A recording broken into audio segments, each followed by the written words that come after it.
15 de julho de 2005, Corumbá, Mato Grosso do Sul. A data estava marcada em vermelho no calendário da cozinha da família Ribeiro há 3 semanas.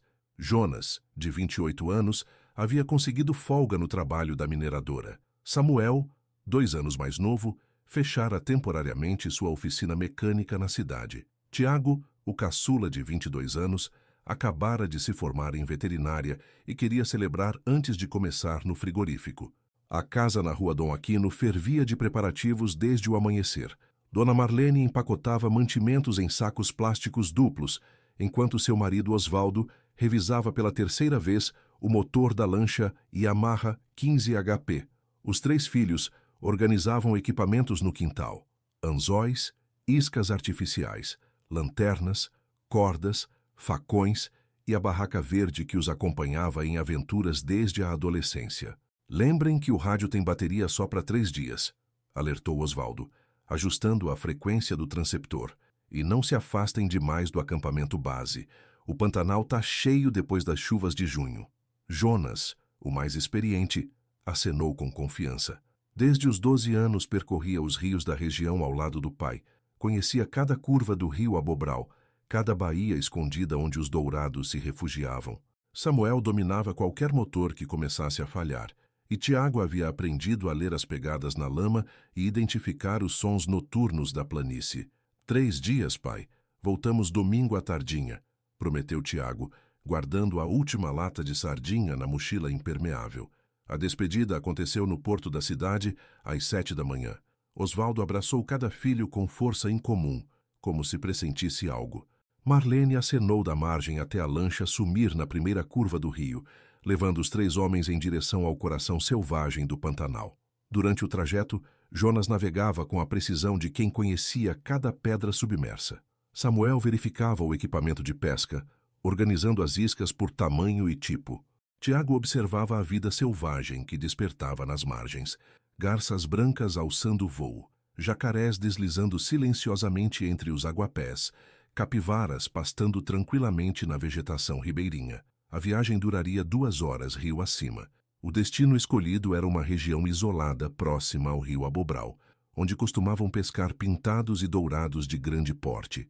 Era um local familiar, seguro, longe das fazendas e do movimento de turistas. Uma área que Osvaldo havia descoberto décadas antes e que se tornara o refúgio secreto da família para momentos como aquele. Olha só, disse Samuel, apontando para um bando de tuiuius sobrevoando a planície. Deve ter peixe morto em algum lugar. Boa notícia para nós. Tiago riu, ajustando o boné para proteger o rosto do sol matinal. Você só pensa em pesca, mano. Aproveita a paisagem também. Mas naquele final de semana de julho, algo diferente esperava os irmãos Ribeiro nas águas silenciosas do Pantanal. Algo que transformaria aquela viagem de celebração em uma tragédia que marcaria para sempre a história da família. Sábado, 16 de julho, 18h30. A voz de Jonas crepitou através do rádio na casa dos Ribeiro, misturada com estática e ruídos de fundo. Pai, aqui é o Jonas. Chegamos bem. Montamos acampamento na Lagoa Seca. Lugar perfeito, cheio de peixe. Samuel já fisgou 2 dourados e o Tiago tá fazendo a janta.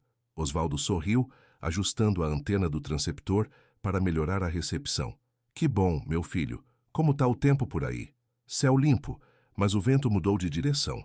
Tá vindo do norte agora. Deve chover lá para cima, na cabeceira do rio. Mas aqui tá tudo tranquilo. Aquela seria a última vez que a família ouviria a voz de Jonas. Durante a madrugada de sábado para domingo, o sistema meteorológico que Jonas havia percebido se intensificou dramaticamente. Uma massa de ar frio vinda do sul colidiu com o ar quente e úmido estacionado sobre o Pantanal, criando uma frente de tempestades que se deslocou rapidamente em direção à região da cabeceira do rio Paraguai. Em questão de horas, mais de 150 milímetros de chuva caíram sobre uma área de captação que normalmente recebia essa quantidade em um mês inteiro.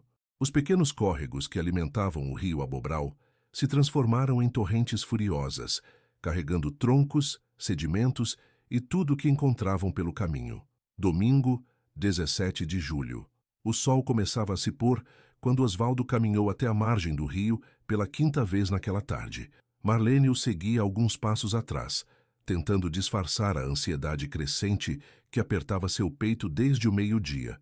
Eles sempre voltam antes das 5, murmurou ela, olhando o horizonte avermelhado. Nunca atrasaram tanto. Osvaldo ligou o rádio na frequência combinada e tentou fazer contato. Jonas, Samuel, Tiago, aqui é o pai. Respondam, por favor. Apenas estática, respondia do outro lado. Tentou por mais 2 horas, variando as frequências, sem sucesso. Na segunda-feira pela manhã, quando o rádio permaneceu mudo e nenhuma lancha apareceu no horizonte, Osvaldo acionou a polícia militar e o corpo de bombeiros. O sargento Antônio Velasco, veterano em operações de resgate no Pantanal, organizou imediatamente uma equipe de busca. Quantos anos de experiência eles têm na região? Perguntou Velasco, preenchendo o boletim de ocorrência. Desde crianças, respondeu Osvaldo, a voz embargada. Jonas conhece o rio melhor que muito barqueiro profissional. Samuel é mecânico, sabe lidar com qualquer problema no motor. E Tiago entende dos animais, dos sinais da natureza. Durante 2 semanas, helicópteros da Polícia Civil rastrearam centenas de quilômetros quadrados de planície alagada. Barcos percorreram cada braço de rio, cada baía escondida, cada canal que se abria entre os capins flutuantes. Peões das fazendas vizinhas interromperam o trabalho para vasculhar a mata ciliar a pé. A primeira pista foi descoberta no 3º dia de buscas. Os restos de uma fogueira apagada numa pequena ilha de terra firme, a cerca de 15 quilômetros do último ponto conhecido da Rota dos Irmãos. Ao redor das cinzas, havia latas de conserva enferrujadas e marcas de barraca na areia compactada. Acamparam aqui pelo menos uma noite, concluiu o perito, fotografando as pegadas borradas pela chuva. Mas não há sinais de luta ou desespero. Parece que saíram voluntariamente. No 5º dia, uma descoberta mais intrigante. A lancha dos irmãos foi encontrada encalhada numa praia de areia a 20 quilômetros rio abaixo do acampamento. O motor estava intacto, com combustível no tanque. Dentro da embarcação, apenas uma vara de pescar quebrada e uma mochila com documentos molhados, mas ainda legíveis. Estranha, comentou o sargento Velasco, examinando a lancha.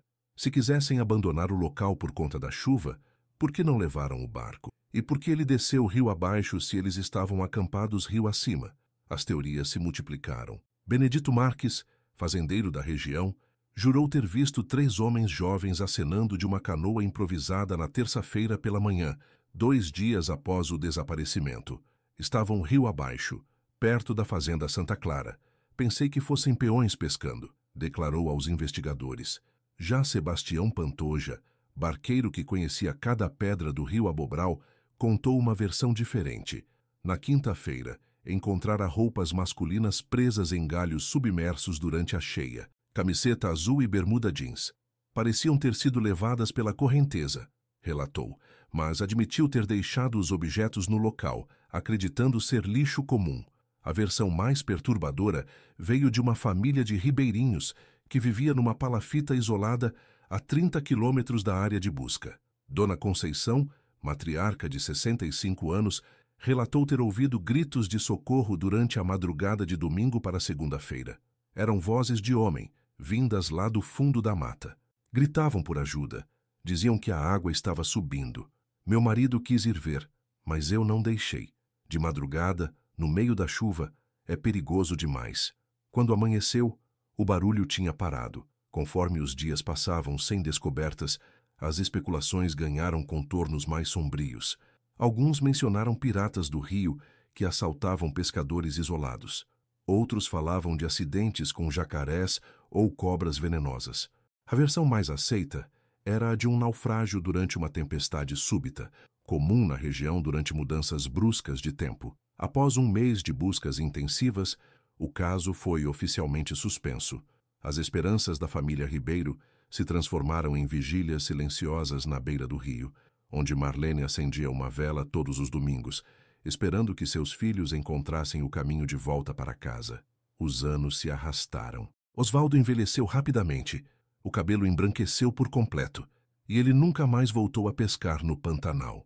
Marlene guardou os quartos dos filhos exatamente como eles os deixaram, esperando um retorno que o tempo tornava cada vez mais improvável. O silêncio das águas havia engolido 3 vidas, deixando apenas perguntas que ecoavam na imensidão da planície sem resposta. 12 de setembro de 2020, 15 anos depois. Arlindo Guterres seguia a trilha de uma capivara ferida há 2 horas, quando seu pé direito encontrou algo que não deveria estar ali. O impacto foi seco, como se tivesse chutado uma pedra, mas o som era diferente, oco, artificial. Veterano caçador de 58 anos, Arlindo conhecia cada centímetro da mata fechada que cercava o rio Abobral. Naquela manhã de setembro, havia saído antes do amanhecer para rastrear uma capivara com ferimento na pata, seguindo pegadas que se perdiam entre cipós e bromélias. A trilha o levara a uma área raramente visitada, onde árvores centenárias criavam um teto verde que filtrava a luz do sol em raios dourados. Intrigado, ajoelhou-se e começou a escavar com as mãos. A terra estava estranhamente macia, misturada com folhas em decomposição e raízes finas que se quebravam facilmente. Após 10 minutos de trabalho, seus dedos tocaram algo liso e resistente, tecido sintético. Com cuidado crescente, Arlindo removeu mais terra e galhos. Lentamente, emergiu do solo uma barraca de camping verde musgo, parcialmente rasgada e descolorida pelo tempo. O zíper da entrada estava travado por sedimentos, mas uma lateral apresentava um rasgo grande o suficiente para permitir acesso ao interior. O coração do caçador acelou. Em décadas percorrendo a região, jamais encontrara vestígios tão bem preservados de acampamento abandonado. Usando o facão, alargou cuidadosamente o rasgo e iluminou o interior com a lanterna. O que viu o fez recuar alguns passos. Dentro da barraca, organizados como se seus donos fossem retornar a qualquer momento, estavam utensílios de pesca, caixas de anzóis, carretilhas enferrujadas, iscas artificiais ainda presas às embalagens, linha de nylon emaranhada. Uma mochila de lona estava encostada na parede do fundo, parcialmente coberta por sedimentos que haviam penetrado pelas aberturas da barraca. Mas o objeto que mais chamou sua atenção estava no centro. Uma caderneta de capa dura, inchada pela umidade, com páginas coladas umas às outras. Arlindo a pegou com delicadeza, temendo que desmoronasse entre seus dedos. Na capa, ainda era possível ler em letras desbotadas: Diário de Pesca, 2005. Abriu com cuidado extremo. A maioria das páginas estava ilegível, transformada em massa úmida de papel e tinta borrada, mas conseguiu decifrar algumas anotações esparsas. Sábado, chegamos 15 horas. Lugar perfeito. Samuel fisgou dourado de 3 quilos. Vento mudou. Céu escurecendo no horizonte. Chuva forte lá em cima. Água do rio ficou barrenta. E na última página legível, 3 palavras escritas em caneta esferográfica azul, com letra trêmula e urgente. A água voltou. Arlindo sentiu um calafrio percorrer suas costas. Conhecia histórias antigas sobre enchentes repentinas que surgiam do nada no Pantanal, transformando terra firme em lago em questão de minutos. Seu próprio avô havia contado sobre viajantes que acampavam em locais aparentemente seguros e desapareciam quando as águas subiam durante a madrugada. Examinou mais cuidadosamente o interior da barraca. No canto esquerdo, encontrou uma garrafa térmica amassada e, dentro da mochila, documentos pessoais protegidos por um saco plástico, carteira de identidade de Jonas Ribeiro de Souza, cartão do SUS de Samuel Ribeiro de Souza e uma carteira estudantil de Tiago Ribeiro de Souza. A descoberta deixou Arlindo em estado de choque. Ele se lembrava vagamente do caso dos 3 irmãos desaparecidos, uma história que havia circulado pelos botecos e mercearias da região anos atrás. Guardou cuidadosamente a caderneta e os documentos no bolso da camisa e saiu da mata praticamente correndo.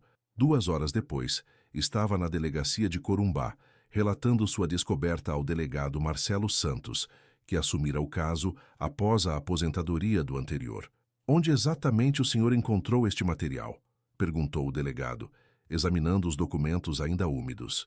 Arlindo descreveu detalhadamente a localização, usando pontos de referência conhecidos na região. O delegado comparou as coordenadas com os mapas das buscas realizadas em 2005 e fez uma descoberta surpreendente. A área havia sido sobrevoada por helicópteros durante as operações de resgate, mas nunca fora vistoriada a pé devido à vegetação densa e ao terreno alagadiço na época. A notícia se espalhou rapidamente pela cidade. Para a família Ribeiro, agora reduzida apenas aos pais idosos, a descoberta da barraca soterrada trouxe uma mistura de esperança e desespero renovados. Finalmente tinham uma pista concreta, mas também a confirmação de que algo havia dado terrivelmente errado naquele acampamento de 15 anos atrás. A caderneta com a frase "A água voltou" seria a chave para desvendar o mistério? Ou apenas mais uma peça de um quebra-cabeças que se tornava mais complexo a cada descoberta? A perícia técnica realizada na barraca trouxe informações que reformularam completamente a investigação. O laudo assinado pela perita criminal DRAT, Fernanda Moraes, revelou que o equipamento havia sido soterrado por uma camada espessa de sedimentos fluviais, indicando submersão prolongada seguida de ressecamento gradual do terreno. A análise dos minerais presentes no solo confirma que esta área esteve submersa por água corrente durante pelo menos 6 meses, explicou a perita ao delegado Santos. A barraca foi literalmente engolida por uma enchente e depois coberta por sedimentos conforme a água baixou. Os vestígios de matéria orgânica nas fibras do tecido indicam que a inundação foi súbita e violenta. A descoberta levou os investigadores a consultar dados históricos do Instituto Nacional de Meteorologia. O que encontraram foi revelador. Em julho de 2005, exatamente na semana do desaparecimento dos irmãos, uma frente fria incomum havia trazido chuvas torrenciais para a cabeceira do Rio Paraguai. O fenômeno, registrado como evento hidrológico extremo, causara enchentes repentinas em diversas áreas do Pantanal que normalmente permaneciam secas. Os registros mostram que em 48 horas caíram 187 milímetros de chuva na região de Cáceres, explicou o meteorologista Dr. Carlos Mendoza, consultado pela investigação. É como se 3 meses de chuva caíssem em 2 dias. O escoamento dessa água cria ondas de cheia que descem os rios menores com velocidade impressionante. O velho Sebastião Pantoja, o barqueiro que anos antes havia encontrado roupas na água, foi reconvocado para depor. Agora, com 79 anos e memória frágil, ele se esforçou para recordar detalhes daquela semana de julho. Lembro que na quinta-feira de manhã o rio estava diferente, disse ele, coçando a barba grisalha. A água desceu barrenta, cheia de galhos e folhas, como se tivesse chovido muito lá em cima. Não era normal para o meio do inverno. E tinha um cheiro estranho também, de terra revolvida, de coisa que tinha ficado tempo debaixo de água. O depoimento de Sebastião foi crucial, mas a verdadeira revelação veio através de uma fonte inesperada. Maria Cândida, viúva de um peão que trabalhara na fazenda Santa Clara, procurou a delegacia após saber da descoberta da barraca. Trazia consigo uma caixa de papéis e fotografias do marido falecido. Meu Joaquim sempre disse que sabia de algo sobre aqueles 3 rapazes, contou ela, removendo cuidadosamente um envelope amarelado da caixa. Antes de morrer, em 2018, me deu isto aqui e pediu para entregar à polícia se um dia encontrassem alguma coisa deles. Disse que não tinha coragem de falar enquanto era vivo, mas que não podia levar o segredo para o túmulo. Dentro do envelope havia uma carta manuscrita, 2 fotografias em preto e branco e um mapa rudimentar desenhado à mão. A carta, datada de 15 de agosto de 2005, trazia o relato detalhado de Joaquim sobre o que presenciara na manhã de segunda-feira, 18 de julho. Eu estava verificando o gado na área da Lagoa Seca quando ouvi gritos de socorro vindos do meio da mata. Eram 3 vozes diferentes, gritando ao mesmo tempo, pedindo ajuda. Peguei o cavalo e fui até lá, mas quando cheguei, só encontrei uma área toda alagada que na sexta anterior estava seca. A água tinha subido durante a madrugada e inundado tudo de uma vez. A carta continuava com um relato que mexeu profundamente com todos os presentes. Vi destroços de acampamento boiando, panelas, sacolas, até uma bota. Procurei por mais de 1 hora, gritando, mas não achei ninguém vivo. A água estava descendo rápido, deixando marcas na vegetação. Em algumas árvores, vi pedaços de roupa presos nos galhos, a mais de 2 metros de altura. Aquela água tinha subido muito, muito mesmo. Não falei nada na época porque tinha medo que me culpassem por não ter chegado a tempo de ajudar. Mas aqueles gritos nunca saíram da minha cabeça. Eram de 3 homens diferentes, pedindo socorro, dizendo que a água estava subindo rápido demais e que não conseguiam sair. Depois de uns 20 minutos, tudo ficou silêncio, um silêncio que me assombrou para o resto da vida. As fotografias mostravam a área alagada que Joaquim havia encontrado. Em uma delas, era possível ver objetos flutuando na água turva. Uma panela de alumínio, pedaços de madeira, o que parecia ser uma mochila. Na outra, tirada do mesmo local 3 dias depois, o terreno já estava apenas úmido, com marcas na vegetação indicando o nível máximo atingido pela enchente repentina. O mapa desenhado por Joaquim mostrava exatamente o local onde havia encontrado a área alagada. A comparação das coordenadas com o ponto onde Arlindo descobriu a barraca soterrada confirmou. Era exatamente a mesma área. Mas havia ainda uma última revelação na carta de Joaquim. Nos últimos parágrafos, ele descrevia ter encontrado, dias depois, a lancha dos irmãos encalhada rio abaixo. Achei o barco deles numa praia de areia, a uns 20 quilômetros da Lagoa Seca. Estava intacto, com motor funcionando e combustível no tanque. Pensei em avisar a polícia, mas aí vi que já tinham encontrado. O que me intrigou foi que dentro do barco tinha uma corda amarrada no banco da frente, como se tivessem tentado rebocar alguma coisa. A outra ponta da corda estava cortada, não rasgada, cortada limpa, como se alguém tivesse usado facão. Este último detalhe mudou completamente a perspectiva da investigação. O delegado Santos reuniu todas as evidências para reconstituir os eventos com uma precisão devastadora. Eles perceberam que a água estava subindo durante a madrugada, explicou Santos aos pais dos rapazes. Tentaram salvar o equipamento, colocando tudo na barraca, e depois tentaram rebocar a barraca com a lancha até um local mais alto. Mas a correnteza era muito forte. A corda se partiu, e eles ficaram presos na área que estava sendo inundada. A conclusão foi devastadora e, ao mesmo tempo, esclarecedora.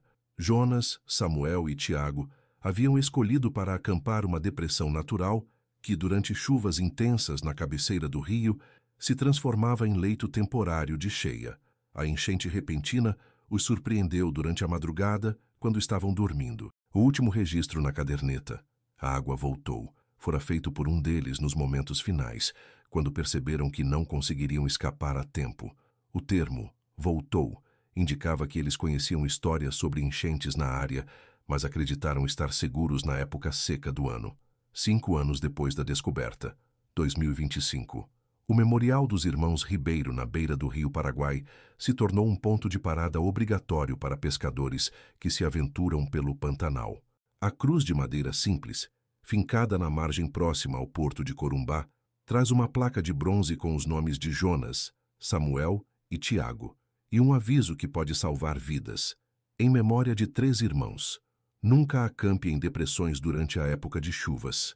Osvaldo faleceu em 2022 aos 78 anos, levando consigo a certeza de que seus filhos haviam morrido juntos, cuidando uns dos outros até o final. Marlene, agora com 76 anos, mantém a tradição de acender 3 velas no memorial todos os domingos, mas sua expressão carrega uma serenidade que não existia nos primeiros anos após o desaparecimento. Pelo menos agora sei que eles não sofreram por muito tempo, disse ela numa entrevista recente para o jornal local, e sei que tentaram se salvar, que lutaram até o final. Isso me dá paz. A história dos irmãos Ribeiro entrou para o folclore local, contada em rodas de pescadores como um alerta sobre os perigos ocultos do Pantanal. Guias turísticos incluem o relato em seus roteiros, não para assustar, mas para educar visitantes sobre a importância de respeitar a força da natureza. Arlindo Guterres, o caçador que encontrou a barraca soterrada, deixou de caçar na região. Hoje trabalha como consultor em operações de busca e salvamento, ensinando novos bombeiros a identificar áreas de risco durante enchentes repentinas. Aquela descoberta mudou minha vida, ele costuma dizer. Me fez entender que a floresta guarda segredos que às vezes precisam ser revelados. A caderneta dos irmãos, preservada nos arquivos da delegacia, Ocasionalmente é mostrada a pesquisadores que estudam fenômenos climáticos extremos no Pantanal. As anotações fragmentárias se tornaram um documento histórico sobre como enchentes súbitas podem transformar paisagens em questão de horas. Dr. Carlos Mendoza, o meteorologista que ajudou na investigação, usa o caso em suas palestras sobre mudanças climáticas. O que aconteceu com os irmãos Ribeiro em 2005 está se tornando mais comum, explica ele. Eventos climáticos extremos estão aumentando em frequência e intensidade. O Pantanal, que sempre teve ciclos naturais de cheia e seca, agora enfrenta variações mais bruscas e imprevisíveis. A fazenda Santa Clara, onde Joaquim trabalhava quando presenciou a tragédia, instalou um sistema de alerta meteorológico que monitora em tempo real as chuvas na cabeceira do rio Paraguai. Quando os índices ultrapassam determinados níveis, sirenes alertam fazendeiros e ribeirinhos sobre possíveis enchentes repentinas. Maria Cândida, viúva de Joaquim, encontrou paz ao entregar a carta do marido às autoridades. Ele carregou esse peso por 13 anos, disse ela. Sempre acreditou que podia ter feito algo mais, chegado mais cedo, salvado aqueles meninos, mas eu sei que ele fez o que pôde. E no final, foi ele quem trouxe a verdade à tona. O local onde a barraca foi encontrada hoje é visitado por estudantes de geologia e meteorologia, que estudam as marcas deixadas pelas águas na vegetação. Placas educativas explicam como identificar sinais de enchentes passadas e como escolher locais seguros para acampamento. Sebastião Pantoja, o velho barqueiro, faleceu em 2023, mas deixou gravados em áudio dezenas de relatos sobre mudanças nos padrões das águas do Pantanal ao longo de suas 8 décadas de vida. Suas histórias se tornaram material de pesquisa para climatologistas que estudam os efeitos das mudanças climáticas na maior planície alagável do mundo. O rio Abobral continua seguindo seu curso eterno, carregando águas que sobem e descem conforme os caprichos da natureza. Mas agora suas margens guardam uma memória a mais. A de 3 irmãos que partiram para pescar em busca de aventura e encontraram nas águas do Pantanal seu destino final. Pescadores experientes da região desenvolveram um ritual. Sempre que passam pelo local onde a barraca foi encontrada, jogam 3 pequenas oferendas na água, flores, frutas ou simplesmente pedras, em homenagem aos irmãos Ribeiro. Não é superstição, dizem eles, é respeito pela memória de quem foi levado pela força que todos temem e reverenciam. A lição deixada por Jonas, Samuel e Tiago transcende a tragédia pessoal. No Pantanal, a natureza comanda, e quem se aventura em suas águas deve sempre lembrar que é apenas visitante numa terra que pertence às cheias, às secas, aos jacarés e aos rios que mudam de curso quando menos se espera. A caderneta permanece no arquivo da delegacia, suas páginas úmidas preservadas como testemunha silenciosa da última noite de 3 irmãos que partiram para pescar e encontraram nas águas ancestrais do Pantanal uma lição sobre o poder incontrolável da natureza.